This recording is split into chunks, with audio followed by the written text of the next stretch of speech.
So what's good, TMG fam? It's your boy L, and I'm back with another reaction. How y'all feel? Welcome back to the channel. Salute. Now, oh yeah, we got some unsolved cases this time. So now I need y'all to be FBI detectives, ATF, well, whatever it is you want to be, all right, to help and try to figure out these cases. We got 5 haunting, unsolved disappearances. Part 2.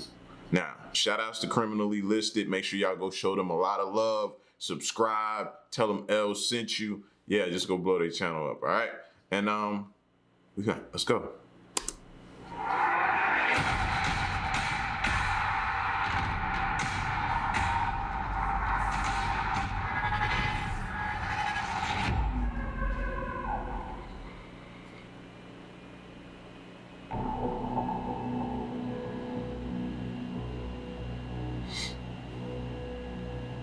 Number 5, Alyssa Turney. May 17th, 2001 was the last day of 17-year-old Alyssa Turney's junior year at high school. It may have also been the last day of her life. On that day, Alyssa's stepfather, Michael Turney, says that he picked her up at her Phoenix, Arizona high school and they went out for lunch.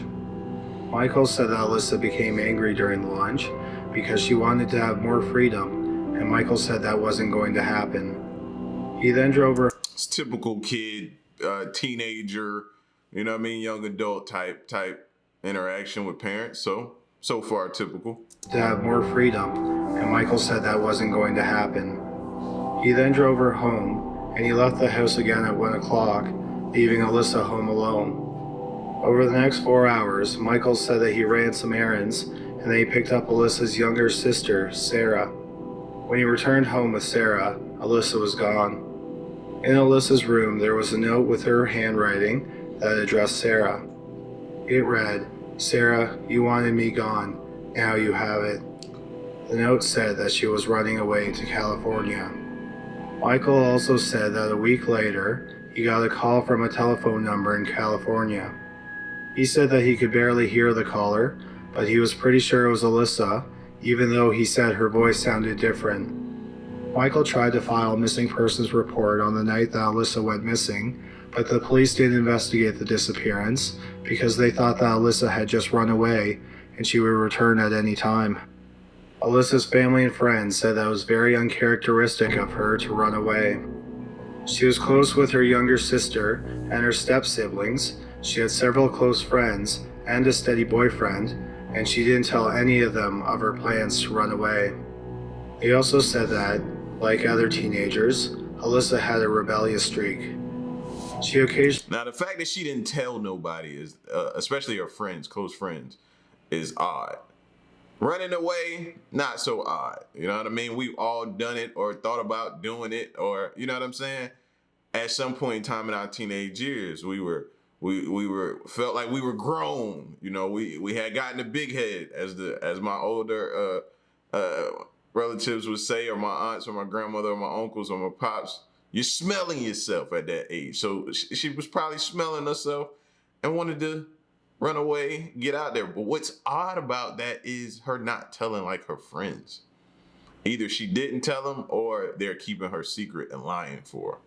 She smoked marijuana, and every once in a while she would skip classes, but for the most part she was responsible. She was a good student, and she had a part-time job at a fast food restaurant.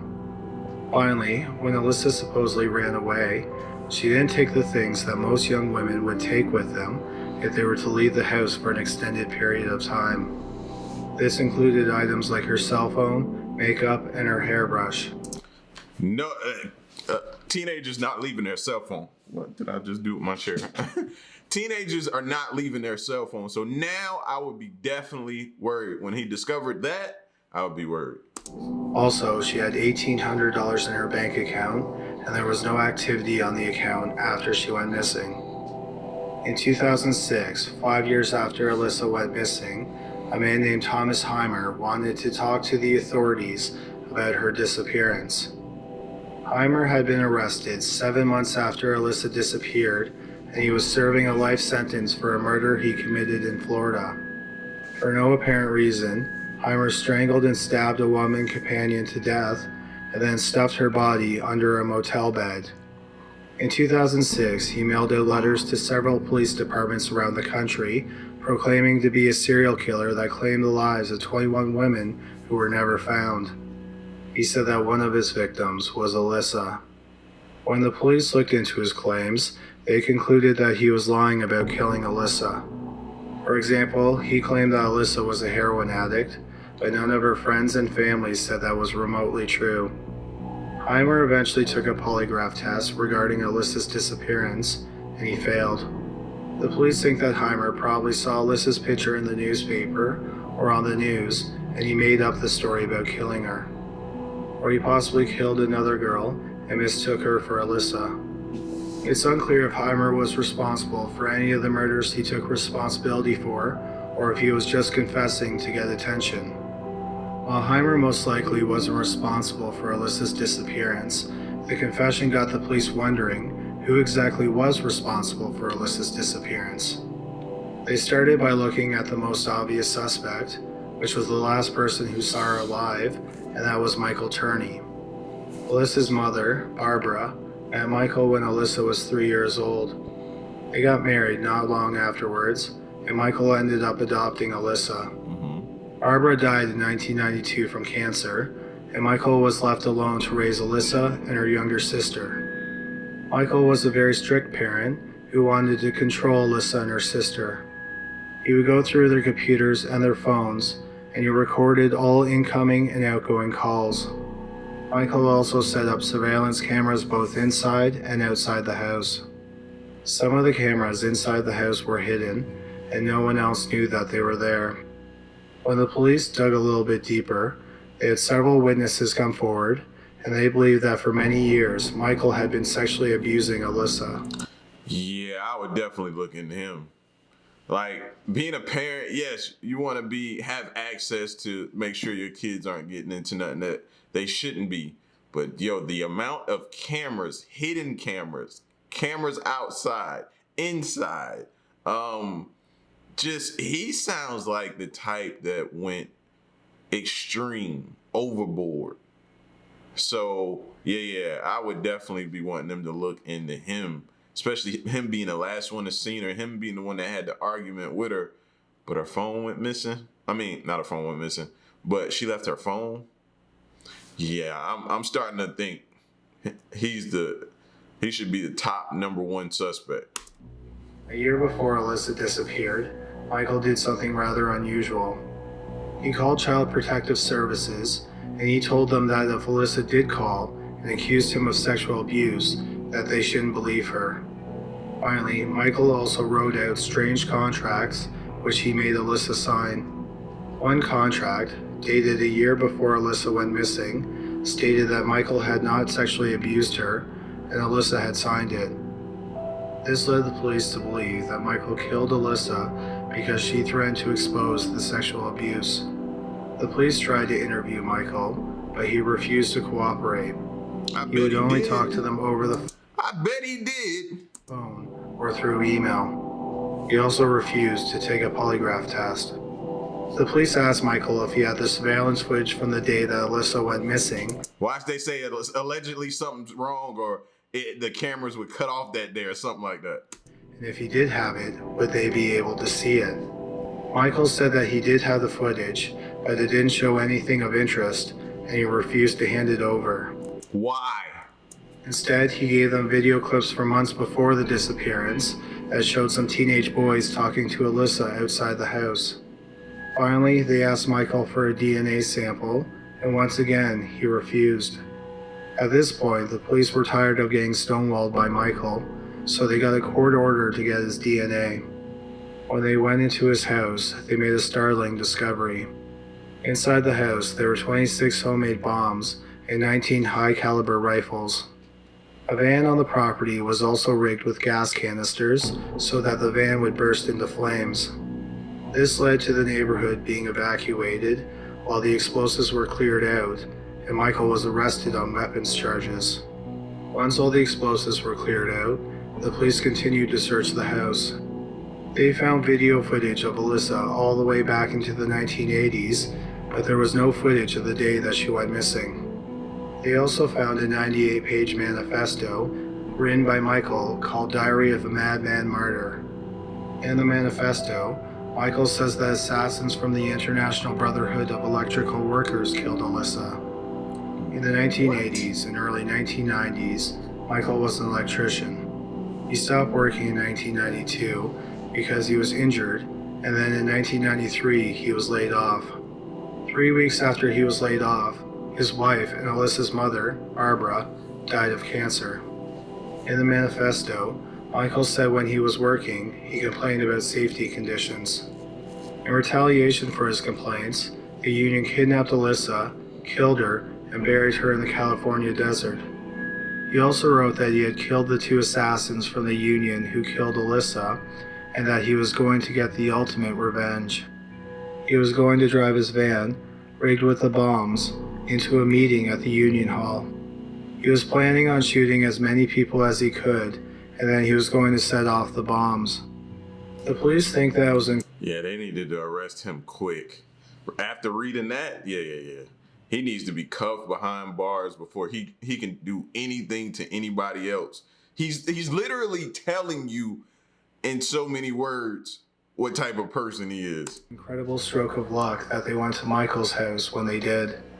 They went to Michael's house on December 11th, and the next union meeting was on December 15th. Michael said that the bombs weren't his, and they were planted there by the police. He did admit that he planned on committing suicide because he thought that it would bring attention to Alyssa's case. In 2010, Michael was convicted of unlawfully possessing destructive devices, and he was given 10 years in prison. Michael has always denied being involved in his stepdaughter's disappearance, and Alyssa Turney's whereabouts are unknown to this day. Number 4. Deborah Poe. Sheesh. In late 1989, 26-year-old Deborah Poe moved from Virginia to Orlando, Florida. In Orlando, Poe had 2 full-time jobs. During the day, she worked at the Orlando Sentinel in the retail sales department. Then, overnight, she worked alone at a Circle K convenience store. Poe's boyfriend was worried about her working alone at night at the store. On several of her shifts, men harassed her. In January 1990, a naked man came in and chased Poe around the store. Luckily, she was able to lock him out of the store. 2 weeks later, in the early morning hours of February 4th, Poe was working alone in the store. At 4 a.m., a call came into the 911 dispatch from the store. A customer had come into the store and found it empty. The police arrived at the store a short time later. They found Poe's car in the parking lot, and inside of it was her purse, her paycheck, and her keys. In the store, they found Poe's smock, and behind the counter, they found a cup of coffee and a carton of chocolate milk. As for Deborah Poe, the 26-year-old was nowhere to be found. There were no signs of a struggle in the store, and nothing was stolen, so the police weren't even sure if Poe left on her own free will or if she was physically forced out of the store. The police brought bloodhounds to the store, and they found Poe's scent. They followed her scent to the rear of the store, and then over a fence, and then at a nearby road they lost the scent, so the police think that she either got in or was put in a car that drove away from the scene. After the disappearance hit the news, some witnesses came forward. One witness said that they were at the store sometime between 3:15 and 3:30 a.m. on the morning that Poe disappeared. She said that Poe wasn't in the store. Instead, behind the counter was a young man. He had long black hair and dark eyes. He was wearing a black Megadeth t-shirt that featured a dragon spewing fire, a skull ring, and in his right earlobe, he had a wire earring with a cross. The witness wanted to buy a pack of cigarettes, and the young man wasn't sure where they were. The witness had to point out where they were, and then she paid the man, who rang up her purchase on the cash register, and then he gave her some change. Where's the CCTV footage? Where's the surveillance cameras? Where's all that type of stuff? Come on, you're not gonna sit here and tell me a convenience store. Now, I do know they sometimes record over the tape, but they made it there that day, so they should be able to look at the tapes or something. Half an hour later, the store was found with no one inside of it. The police do not know if the young man with the black hair was involved with Poe's disappearance. Another possibility is that he was just another customer. But why would another customer pretend to work at the store? Right, why is he behind the counter? Also, if the man did kidnap her, it doesn't make sense for him to leave the store with her and then return a short time later. That would suggest that Poe was somewhere inside the store or at the rear of the store when the witness came in to buy cigarettes. He would come back if he thought he could get money. If he thought he asked her, maybe once he put her somewhere in a trunk or something, asked her if, okay, how much money does the store have? And then go back and try to get the money. He might have came back and did that. You can never put something past a criminal, bro, because they don't always think. So, unfortunately, the police have never been able to identify the young man in the Megadeth t-shirt. That's crazy. Deborah Poe's friends and family are hoping that one day the man will come forward and maybe he can shed some light on what happened to Deborah. Number 3, Robert Dunbar. The strange case of Robert Dunbar started on a fishing trip at Swayze Lake near Opelousas, Louisiana on August 23, 1912. At lunch, the Dunbar family walked back to their cabins and they realized that 4-year-old Robert, who went by the name Bobby, wasn't with them. The family searched the immediate area, and when he wasn't found, the police were called in. The search of the area was extensive, but the only trace of Bobby that could be found were a set of footprints that led to a swamp. Witnesses said that they remembered a strange man hanging around the swamp around the time that Bobby went missing. Since no body was found, the police concluded that Bobby had been kidnapped by the man in the swamp. 8 months went by, and then suddenly there was a break in the case. Not only had the police made an arrest, but they said that they found Bobby as well. William Cantwell Walters was arrested in April 1913 while traveling in a tented wagon with a young boy who matched Bobby's description. When the boy was brought to the Dunbar family, who lived in Opelousas, the town threw a parade, and the boy rode in on a fire truck. Newspaper reports from the time contradicted each other. Y'all think it's him, though? That's why I was just shaking my head, like, I don't know, I've seen this happen. It might not be him. Might not be him. But apparently Bobby's parents, Percy and Leslie, weren't sure if the boy was their missing son or not. Yeah. A major problem was that the boy didn't respond to the name Robert or Bobby. Another troubling aspect was that the boy didn't seem to recognize Bobby's older brother. Yet, the boy did look a lot like Bobby. Leslie was given the opportunity to bathe the boy, and when she did, she said that she recognized some birthmarks and claimed that the boy was her missing son, Bobby. Walters, on the other hand, was adamant that the boy wasn't Bobby. He said that the boy was Bruce Anderson, and he was the son of a servant who worked for his parents. Walters said that the mother gave him Bruce to be a traveling companion, and they had been together for over a year. At this point, the story was making national headlines, and that's when a woman named Julia Anderson from Barnesville, North Carolina, came forward and said that the boy was her son Bruce. Just like Walters said, she was a servant of his parents, and she did give Bruce to him. She said in February 1912, she gave Williams permission to take Bruce for a few days, but instead, he kept him for 14 months. She just had never reported Bruce missing, and thought that one day, Walters would return with her son. The case fascinated the country, and the newspaper in New Orleans... That didn't make y'all head hurt, hearing that? He gonna take your son for 14 months and you just ain't gonna say nothing? Maybe he'll return him. What the... paid for Julia to travel from Barnesville to Opelousas to see if she could identify her son. The boy was put into a room with 4 other boys that looked similar, and then Julia was allowed to enter. The boy didn't recognize Julia, and she wasn't sure which boy was her son. Eventually, Julia did pick the correct boy, but she couldn't say with certainty that it was Bruce.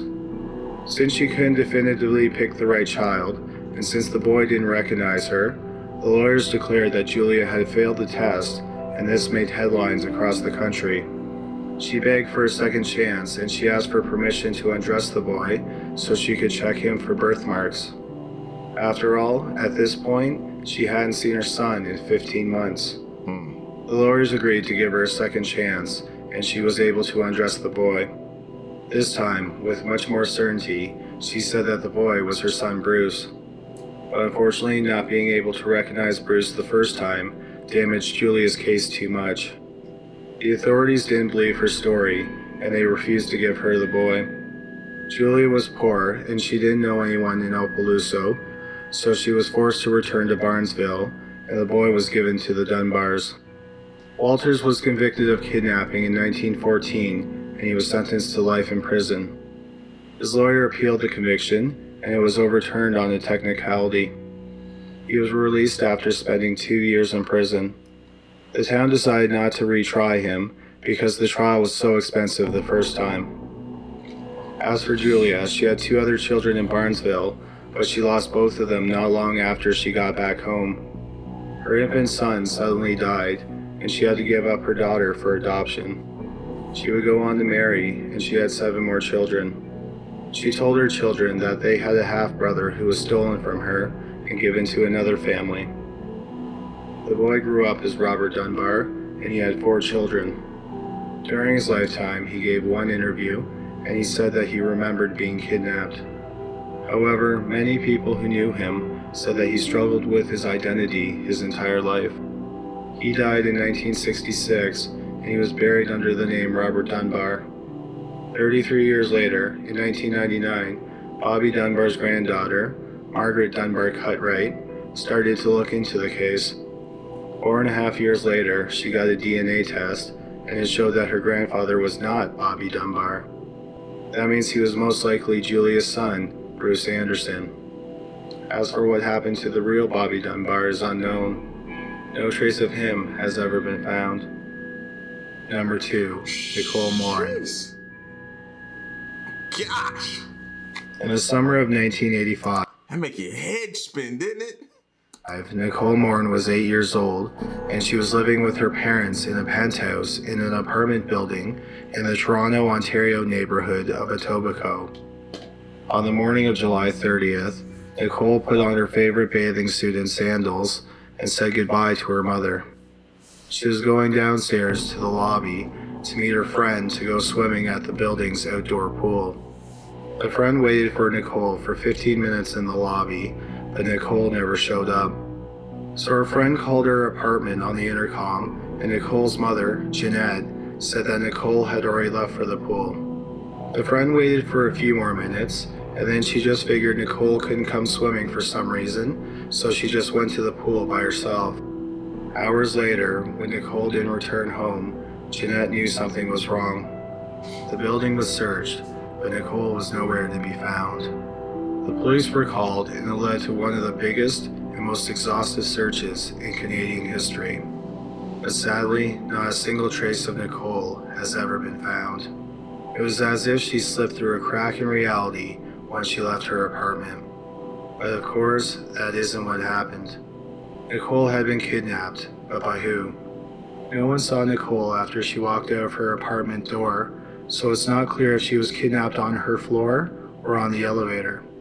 What is known is that she did not make it to the lobby where her friend was waiting. See, that's why time is like of the essence, bro, of shutting this building down so nobody gets in or out until we can go inch by inch, apartment by apartment to find that girl. The kidnapper could have been someone who was visiting the Look at that. Look at that building. apartment building, like a guest or a maintenance person, and she was taken out of the building right away. But no one saw anything suspicious, like someone carrying Nicole out of the building.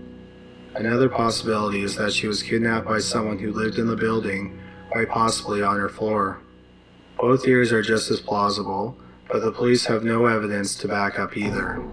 Which means she could have been anywhere. A woman was seen on Nicole's floor about 45 minutes before she disappeared. She was on the opposite end of the hall from the Morin's penthouse, and she was holding a notepad. She was described as a white woman, about 35 years old, 5'5" to 5'7", and she was slender with a fair complexion. She was wearing a white skirt with a black design and a white or cream blouse. The police don't think that she was involved in the kidnapping, but she may have witnessed something. A month after Nicole disappeared, Jeanette said that she felt in her heart that her daughter had been killed. Nicole's father, Art, says that he hopes that Nicole is still alive. He says that he still has hope because Nicole wasn't the only child that Jeanette had go missing. She had a son from a previous marriage, and his father kidnapped him. Then, one day out of the blue, after being missing for 15 years, her son surprised her by knocking on her front door. Sadly, Jeanette never found out the fate of the second child she had go missing. She died of a heart attack in 2007. 29 years after Nicole went missing, the police announced that they were reopening the case.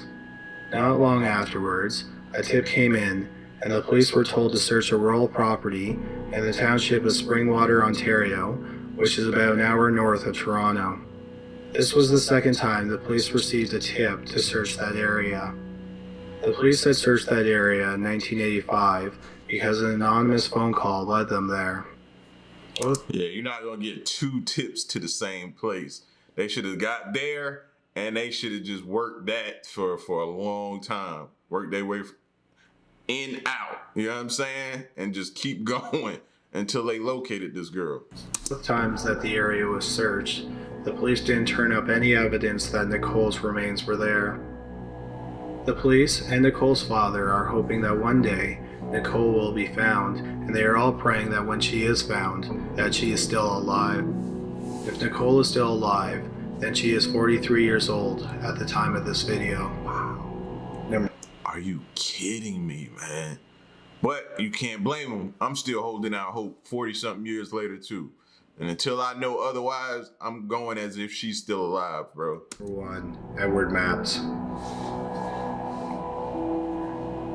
Edward Mapps was born in June 1922, and as an adult, he was a sculptor, but he never held down a steady job. Instead, he lived with older women and constantly moved around. He dressed like a beatnik, and he wore sandals year-round, even though he lived in Stroudsburg, Pennsylvania, which has winters that aren't exactly sandal-friendly.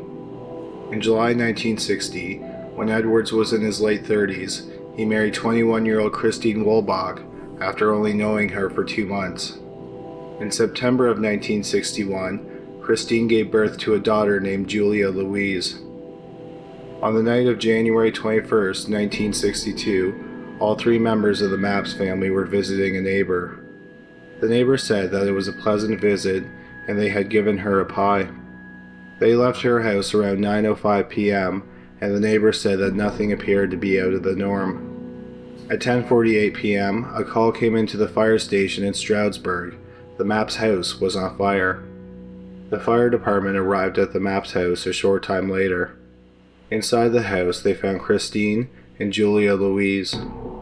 Both mother and daughter were rushed to the hospital. Sadly, Julia Louise was pronounced dead on arrival. She had died from smoke inhalation. Christine died a few hours later, but the fire didn't cause her death. Instead, she had been struck 3 times in the head with a 4-inch blunt instrument. Jeez. She died from a cerebral hemorrhage. The fire was an obvious act of arson. Most likely it was started to destroy any evidence at the crime scene. The rest of the house was searched, and they found Edward's wallet and some pieces of identification that belonged to him, along with some of his stocks, but he wasn't in the house. 3 hours after the fire was discovered, Edward was officially charged with the murder of his wife and infant daughter. And within hours, the local bus station, train station, and all the diners were checked, but no one had seen Edward. As the police investigated the case, they became more convinced that Edward was the killer. First off, the police really didn't like Edward's bohemian lifestyle. The police also learned that Edward had a history of mental illness. During World War II, he served in the Marines. After he was discharged in November 1945, he had to be hospitalized for his mental issues. He was diagnosed with schizophrenia, but in hindsight, he was probably suffering from post-traumatic stress disorder, which wasn't diagnosed back then. They concluded that Edward felt claustrophobic in his family life, so he beat his wife to death, and then using piles of clothes, but no accelerants, he lit 10 fires around the house. He then turned on the gas oven to 450 degrees and left the door open to hurry along the fire.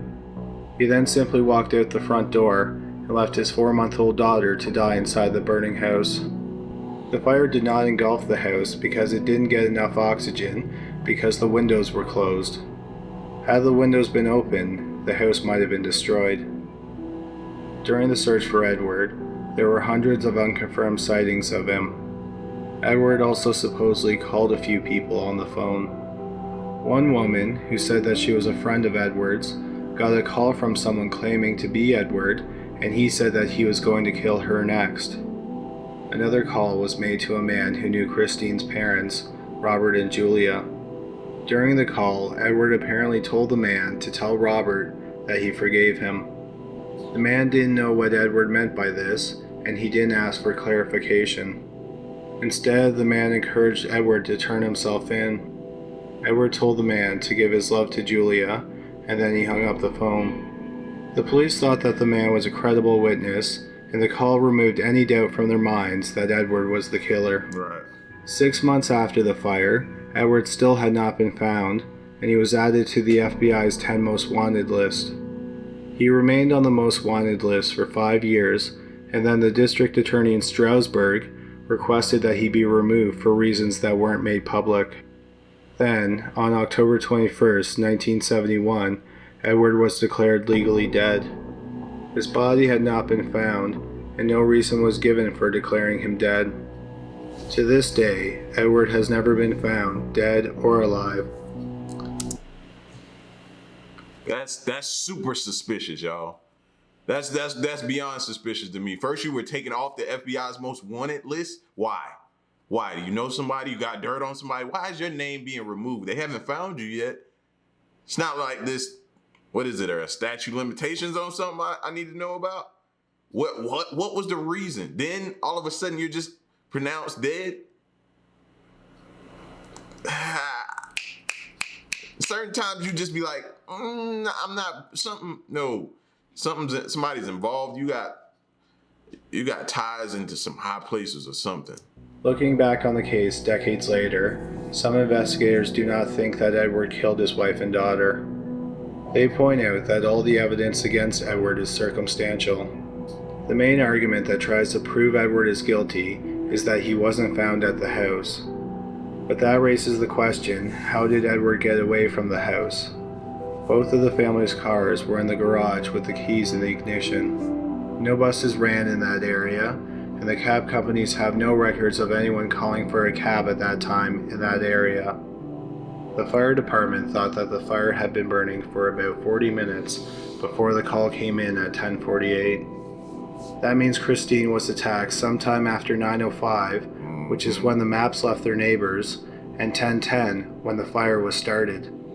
Within 3 hours of the fire, Edward was the most wanted man in the city, but he somehow managed to get away undetected without his car or some type of public transit. This would suggest that Edward secretly had a third car, or he was driven away from the scene either by an accomplice or the real killer.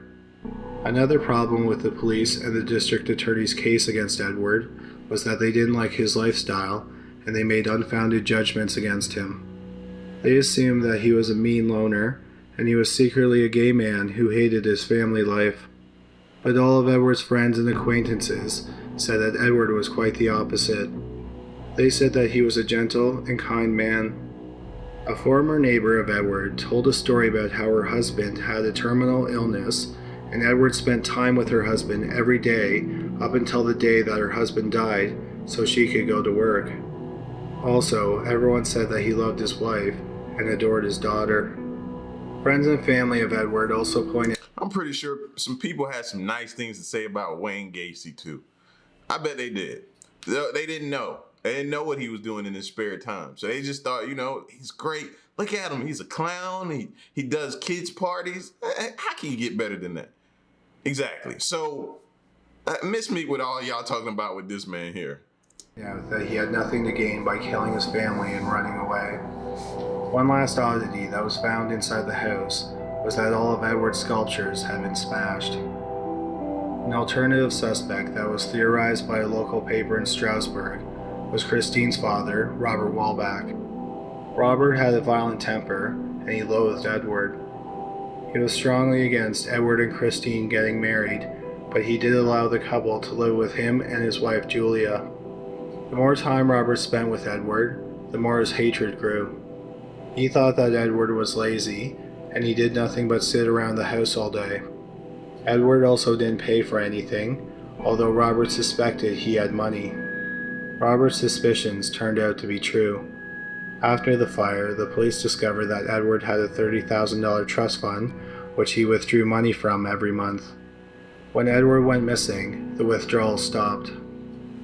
It also annoyed Robert how entitled Edward was. When Edward was living with Robert and Julia, he would answer the phone and say, "Maps residence," even though he hadn't paid a cent towards bills. In October 1961, Robert's patience for his son-in-law had run out. Robert didn't just hate Edward, he also blamed him for the recent problems in his marriage to Julia.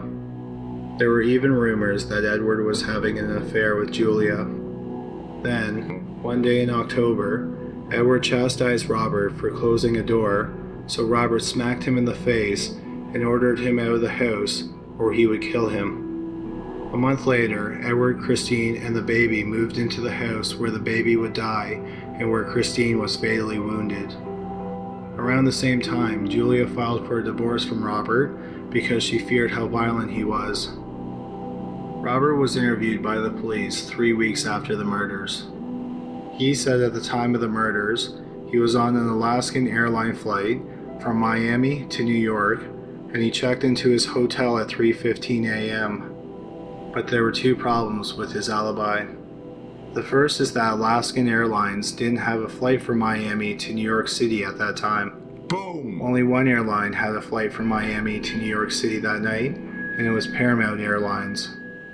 Another problem with Robert's alibi is that a friend of the family tried calling Robert at 4 a.m. in his hotel room, but there was no answer. He couldn't get a hold of Robert until 8:10 a.m. There's no record of the police or the FBI checking out these discrepancies, probably because they were convinced that Edward was the killer. Dropped the ball. That's what it sounds like to me. They screwed the pooch. They dropped the ball, fumbled this. The problem with the theory of Robert being the killer, or hiring someone to commit the murders, is why would he do it? Yes, Robert hated Edward, because he thought that Edward was an entitled deadbeat who ruined his marriage, so he had motive to kill him. But either beating or having his daughter beat to death, and then leaving his granddaughter to die in the house after it was set on fire, while making Edward disappear to make it look like he committed the murder, seems grotesquely sadistic for a motive like that. Why not just make Edward disappear and let his daughter and granddaughter live? Yeah, I'm thinking Edwards, he did this for some reason. I don't know. But they need to go back and look at the DNA if they have some from the scene, or if they found anything based upon whatever was left over and wasn't damaged by the fire. The police never publicly considered Robert Walbach as a suspect in the murders of his daughter and his granddaughter and the disappearance of his son-in-law. If he was responsible, he took that secret to his grave when he died several years ago. Thanks for watching this. I don't think he killed his daughters. I think the son-in-law did that and just eluded police for some reason or something. I don't know. But y'all get at me and let me know what y'all think. Y'all are better detectives than I. It's just crazy, mind-boggling how these things happen. And the ones that happened back in the day, bro, just be glad you got these way that they use this DNA these days, man. But a lot of times they messed up the scene, or they get there and not do enough, you know what I mean, investigating on the scene. So it make you mad. But better times in these days. Still things go wrong, but it's a lot better now. So, but y'all get at me, let me know what you think, and stick around and stay tuned, man, until the next reaction. I'm gone. Peace.